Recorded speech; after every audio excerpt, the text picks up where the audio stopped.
You know my next guest. She is an author, she is a thinker, she is a teacher, she is, at least until recently, a presidential candidate. She is also the author of this new book I hold in my hand, A Politics of Love. Please join me in welcoming Marianne Williamson. Marianne, thank you for coming back on the program. It's so good to see you. Oh, it's always good to see you, Richard. Thank you for having me. It's our pleasure. And so but let's begin with this, if you don't mind. I guess you're entering a new phase now, right? Yeah, I am. I'm integrating the experience that I had and trying to open myself to the next phase of things. You know, I just want to say, I thought what you did was extraordinarily courageous and effective and injected some new cognitive DNA into the political gene pool. And I think that will germinate over time or evolve over time. And so I'm very, very happy that you did it. Well, thank you. Coming from you, that means a lot to me. Thank you, Richard. Thank you. Um, Absolutely. And you know, I was reflecting on the whole experience, from my perspective. And one of the things I wanted to talk about, it's germane to the book, and so I wanted to bring it up, is that it occurred to me that, sure, political campaigns are rough and tumble. There's conflict. We now have social media. People get attacked. All that stuff. But it occurred to me that there was an element, and there has been for a long time, of something in our politics. The phrase that came to mind was something like soul shame or spiritual shame, a kind of embarrassment or discomfort among many people across the political spectrum in channeling, our deepest emotions, our deepest selves, the spiritual dimension of our personalities. And I think that manifested itself a little bit in reaction to your campaign, that, people could disagree with you on issues or whatever, but that there was a certain element that we have to get over of discomfort at talking about, matters of the heart in politics. But what do you think? I think that's putting it mildly. I think there's a term, contempt prior to investigation. Right.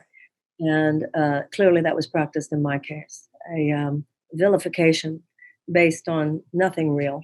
Um, Crystals, what's that? You know me, Richard. Have you ever associated me with crystals? I have Uh, not, actually. no, Yeah, yeah. of course you haven't. So something I think that perhaps if I'd been in a different package of clergy, if I'd been male, there are people who have talked about, Dr. King talked about injecting a new dimension of love into the veins of human civilization. He certainly wasn't called a New Age nutcase. Um, so I think that any discomfort with spiritual or religious topics only diminishes the size of the Democratic tent, right? Given the fact that there are many people who have deep spiritual and religious values within the Democratic Party. But also, I think that something deeper than that was going on here. I wasn't a member of the club. And so I think that we're actually displacing it if we say that it was a discomfort with spiritual topics, because they made it look like I wasn't even talking about deep spiritual topics. There was a British comedy that I love called Absolutely Fabulous. Did you ever see it? I don't think so, but I heard of it. Yeah. Well, there was this character on there of this American New Agey lady that was very funny, but is not who I am, and it's not who I've ever been. So I think that this had less to do with a genuine discomfort with spiritual topics and more to do with a genuine discomfort with anyone who wasn't a member of the club, trying to have a voice. And a lot of people were duped, I think. The people who didn't want me, not because I was spiritual, but because I was not a member of the club, purposely created a caricature.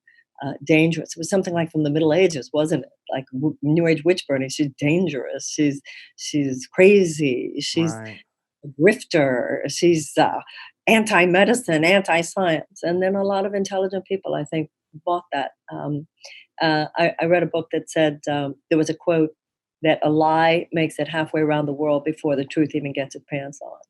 And it became ubiquitous. The woo-woo lady, the wacko lady, the and I couldn't override it. But let's not kid ourselves that it was because people were uncomfortable with spirituality. A lot of the people who wrote those articles go to therapists who have read my books and go to yoga classes where they quote my books. So that's not what was going on here. What was going on here was that I was not a member of the DNC designated political media campaign industrial complex. That's what was really going on. Well, and that gets me to another thought I had about your campaign, Marianne Williamson, which is they have made in the past a distinction between, and by they I mean political scientists or whomever, between high politics and low politics. And low politics, as you know, it's not pejorative, but it means difference of opinion about how you should finance the government or tax rates or very important stuff, how we provide health care, what have you. But high politics was normally described as the common needs of the entire society, whatever your basic political views, defense of the nation and that kind of thing. And you're, to me, practicing and exploring a kind of high politics on a moral and other plane. And I think there are a lot of people who are comfortable keeping the conversation in the low politics realm. And again, I'm deeply engaged. My profession is a low politics realm 99% of the time.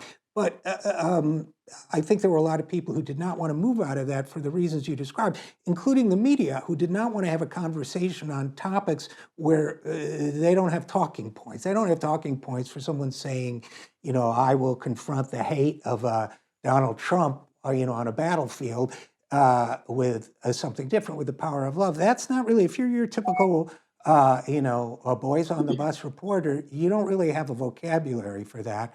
So my theory was that was something he ran into too.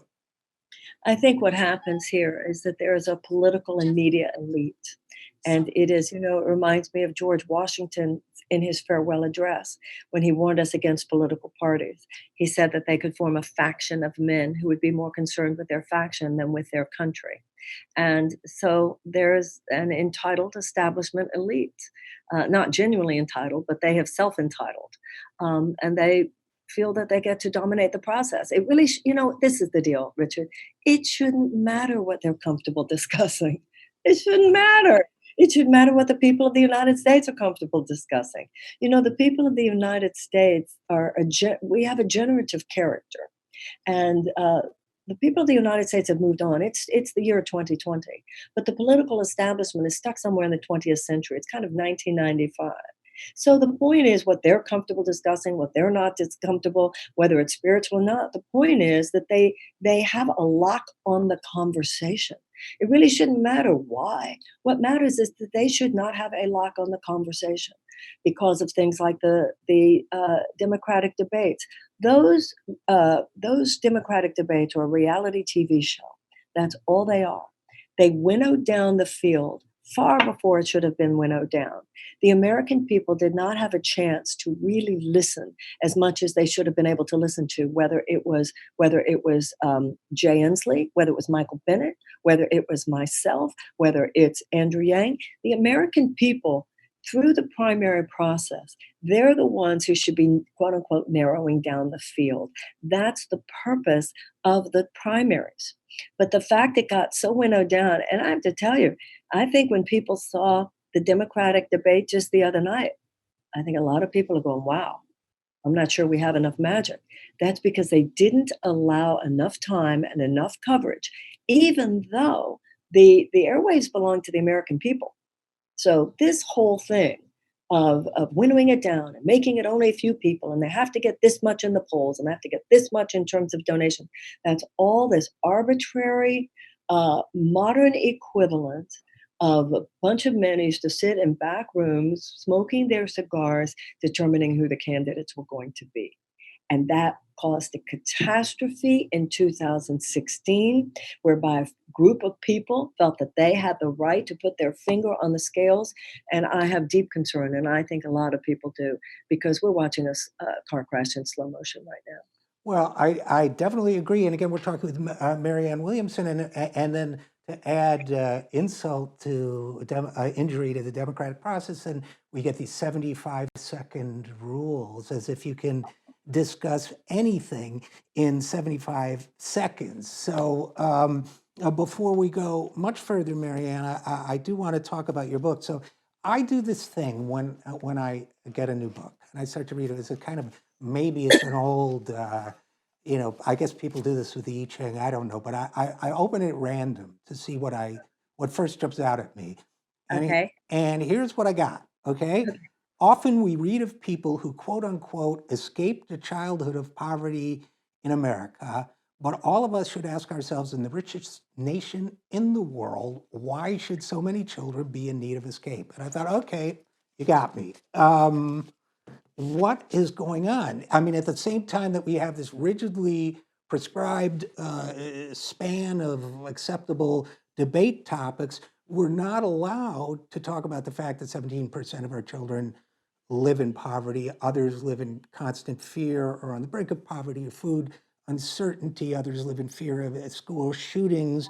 Why isn't that topic number one every day? Exactly. So let's talk about that. You're right, and you read it in my book there on that particular page. A pillar of my campaign was the desire to establish a Department of Children and Youth. We have 13 million children who go to school hungry every day in America. We have elementary school students on suicide watch. We have regular anti-trauma or trauma rooms in our schools. We have elementary school students on suicide watch. We have 100,000 children who are homeless in the United States. We have underserved, at-risk children to such a great number, at such a great number as to be millions of chronically traumatized children. This is a problem that completely overwhelms. It is impossible for our current infrastructure to absorb. This is too much for the Department of Education to handle. It's too much for HHS to handle. The reason I wanted a Department of Children and Youth is in order to coordinate all the necessary services, in order to provide trauma-informed education, community wraparound services, conflict resolution, anti-bullying, violence prevention, etc.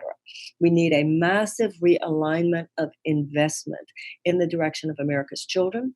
We need to stop the practice of making our educational funding primarily based on property taxes, and we need to declare a national goal that every public school in America should be a palace of learning and culture and the arts. Now, let's talk about this for a moment. Why don't we have it? You know why we don't have it. We don't have it because children are not old enough to vote, so they're not a constituency. They're not old enough to work, so there's no financial leverage. And most of them that we're talking about, their parents are assumed by the system not to vote either. There are no corporate dollars to be made off helping America's children. Although long term, there absolutely is, because every time you have an American child who, by the age of 8, has not been helped to actualize their developing brain power, you're actually leaving money on the table. If a child, and there are millions of American children who go to classrooms that do not have the adequate school supplies with which to teach a child to read. And if a child cannot learn to read by the age of 8, the chances of high school graduation are drastically decreased, and the chances of incarceration are drastically increased. So if we wanted long-term prosperity, 10 years from now, we would take better care of our 10-year-olds today. Now, going back to my campaign, the reason they didn't want to hear from me and that they made such a strategic effort and obvious effort to make sure I wasn't on that third debate stage was not because I'm spiritual. It wasn't because I'm lightweight. It's because I'm so deadly serious about this stuff, and they knew it. And they know that once you start engaging enough American people in the idea that, yeah, we should have a massive realignment of investment in the direction of our children. We should have a Department of Peace and not just a Department of Defense.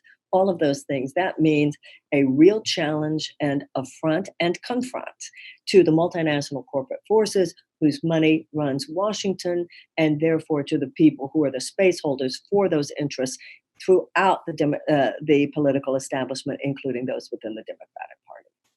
And to that point, Marianne Williamson, I would say that I think it's really important if we're going to change as a society, as a politics, as a democracy, that we become more aware of the people that patrol the perimeter of the political discourse, right? What, This is what happened to Dennis Kucinich. This is what they tried with Bernie in 2016. They're trying now. Is it we can go back? This is multiple cases. Dr. King who was marginalized in his life. This is a way. Oh, next you're going to tell me that we should spend less on war and more on children. Well, yes, actually. That's exactly. a really good idea. Thank you for bringing it up. So you were kind of on the leading edge here in this, but in writing this book, I got the sense that you've talked at length about policy before, so I was not surprised that you talk a great deal about poverty here. But I got the sense that I don't know the timing of writing of it, that having a campaign and forming campaign positions helped inform and shape this book. Is that true? Well, I think, most candidates have books because books give you an opportunity to really put out your whole point to the American people. I don't think when I wrote the book, I was necessarily sure that I was going to run. I had written another political book back in 1997 called Healing the Soul of America. So I think that deciding to run, writing the book, it all sort of it's all part of the same message that I feel I want to put out into the world. It has to do with race, it has to do with the environment, it has to do with children, it has to do with peace building. Whether I'm a candidate or I'm not a candidate, I'm committed to these issues and talking about them as best I can. Here's another, Marianne Williamson, here's another sentence in your book I would love to expound on or get you to expound on a little bit, although, it certainly stands on its own. But the sentence is, while we have evolved as a society beyond the idea that women are the property of men, which I would interject largely, we have not fully evolved beyond the notion that children are the property of adults. Children are not our property. They have their own rights of citizenship, to which I would only add, in the words of the poet, they are through us but not of us, I guess is the line. Move So, on. right. So let's talk about that for a second. I Well, was intrigued by that because, childhood as a sort of social concept has had elements of confinement and of objectification and a sort of property, turning kids into property, as well as a kind of elevation on a platform. And all three of those things have historically been true of the way society has treated women too. So, what's your vision of a more just society for children? if you were born here or you were naturalized, you're an American citizen. So you're an American citizen whether you're 8 years old or 80 years old. So to me, it's a civil rights issue. It's a social justice issue. If our Declaration of Independence, if we are committed in our generation to the notion that God has created inalienable rights of life, liberty, and the pursuit of happiness, then where in a child growing up in one of America's domestic war zones, they're called America's domestic war zones, where the violence at home, violence on their streets, even violence in their schools is so great that millions of them have, as they do, uh, PTSD, clinically diagnosed PTSD, as severe as any returning veteran from Afghanistan or Iraq. Where is their right to pursue happiness? But they can't advocate for themselves. They can't march through Congress. They're little kids. They can't form unions. They're little kids. Now, back in the day when people formed child labor laws, and they had to fight for those, that was a hard fought struggle just to even have child labor laws. This, to me, is the next frontier of concern for social justice. And, I also feel as a woman and as a feminist, I think even though clearly all of the things that we need, we seem to be getting really close now to the ERA. We don't have full pay equity. We're not all the way there in terms of women's empowerment legally in this country. However, I think we are close enough to full empowerment that we should be having more of a conversation, not just about the power we still need, but the power that we already have and what are we going to do about it and what are we going to do with all that power. And to me, that should be the first and foremost feminist issue, not just what happens for women, but what happens for children. And I think that if the women of America were awake in the ways we truly need to be awake, the condition of our children would not be what it is. That's really interesting. And again, Marianne Williamson, her new book is A Politics of Love. Marianne, there's another sentence in here I want to read, because I really appreciated this. Now, I may get in trouble with some listeners for it, but what the heck, right? Okay. Many claim today that they've been quote unquote traumatized by Trump's presidency, semicolon. I've even seen articles written by psychotherapists who call such trauma a syndrome, but this is not the time to coddle our preciousness. Surely those who walked across the bridge at Selma, Alabama on Bloody Sunday, 1965 were traumatized, not knowing whether at any time the dogs or hoses or even bullets would be used against them, yet they walked. I was so appreciative of those sentences because I feel we on the left sometimes, you know, I mean, if you're really in a resistance, I mean, think about the French resistance, right? I mean, these people were at risk of being tortured and killed at any time. I think, price of freedom is a big deal, and I think we got to be tough. But maybe I'm being too harsh. I don't know. What do you think? Oh, and I don't even think it's just left or right. It's just the preciousness that has set into our society. People coddling their fears, coddling their neuroses, coddling their trauma. I mean, give me a break. I'm so aware, Richard, that when I get up and speak, when you think of the things that I said on this campaign, and that I'm even saying to you here today, there are women in countries throughout this world where if they were to say a fraction of what I routinely say in criticism of my government, would probably be hauled off to jail. They would be tortured almost certainly and possibly even worse. Do you think it's like in the quote you read? Do you think the people who walked across the bridge in Selma weren't traumatized? You think the women who were thrown into jail by Woodrow Wilson because they were marching for suffrage and because the conditions in the prison were so terrible went on a hunger strike? And the response of the prison officials was to send men into their cells and put these metal contraptions around their necks to force feed them.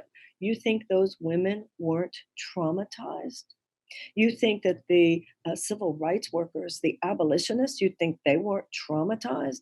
You think the people who stood up for Black people in the American South during segregation were traumatized?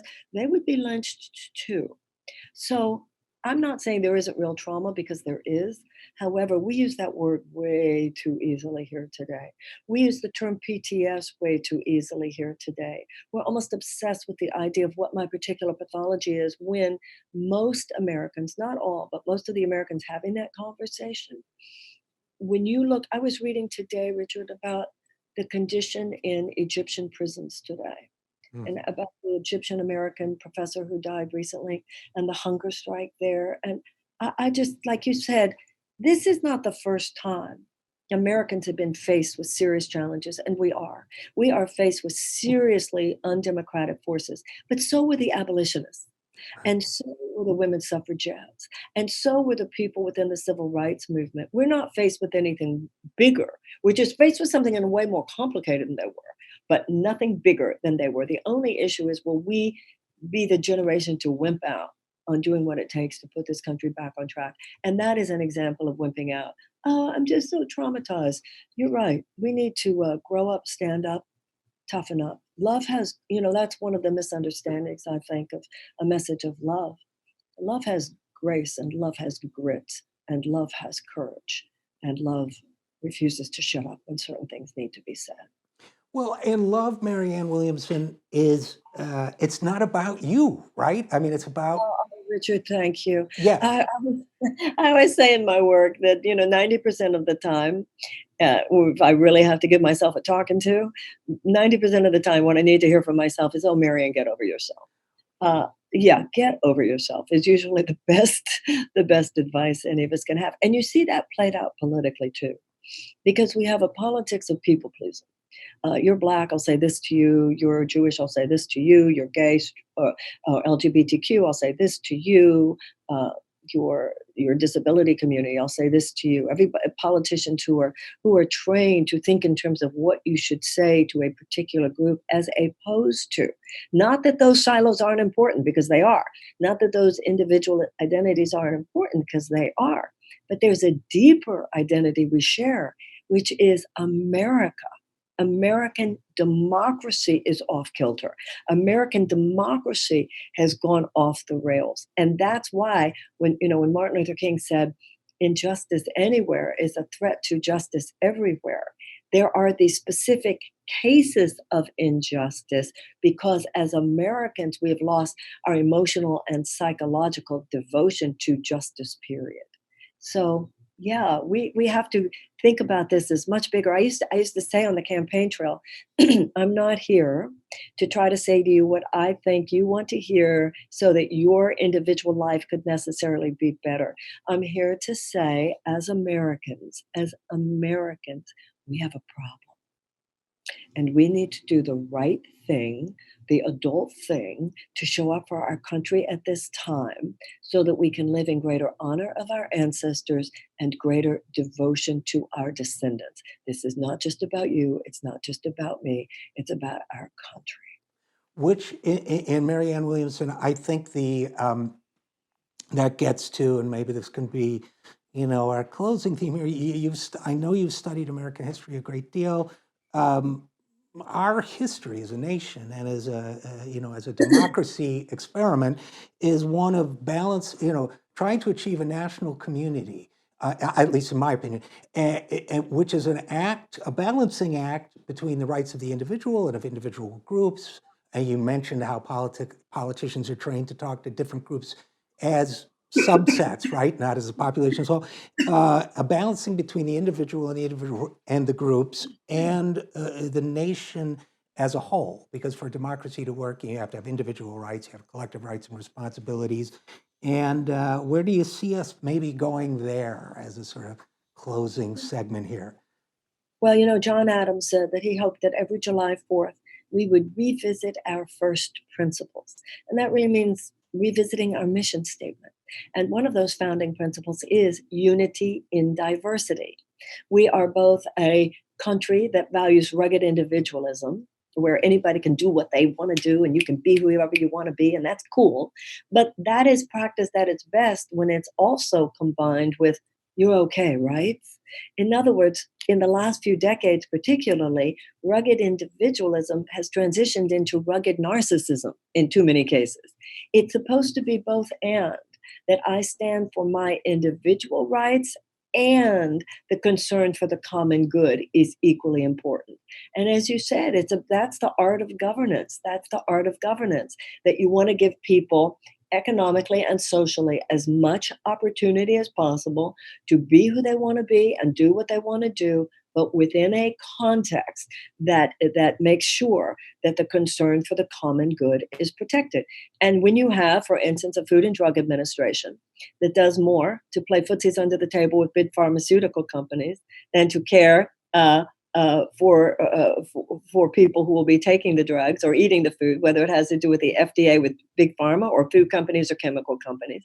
When you have the EPA more in bed with oil and gas companies than protecting the environment in which we live. When you have the FAA doing more to playing footsies under the table with Boeing than really being on the lookout for air safety, then you have a problem. You have a deep imbalance, and we know where that imbalance comes from. That imbalance comes from the money that so poisons our system, and has brought us to a point where in too many cases our public policy does more to advocate for short-term profits for huge multinational corporate interests than it does to advocate for us and for what we would refer to in this conversation as the public common good. Well, I think that's as great a place to end as any. So why don't we do that? Why don't we do this again? Marianne Williamson, her new book is Politics of Love, a handbook for a new American revolution. For those of you watching the video, I am holding it up. Marianne, thank you so much for your fascinating journey into the political process here in this past year. Thanks for writing the book. And as always, thanks for coming on the program. Thank you, Richard. Great admiration and great affection for you. Thank you.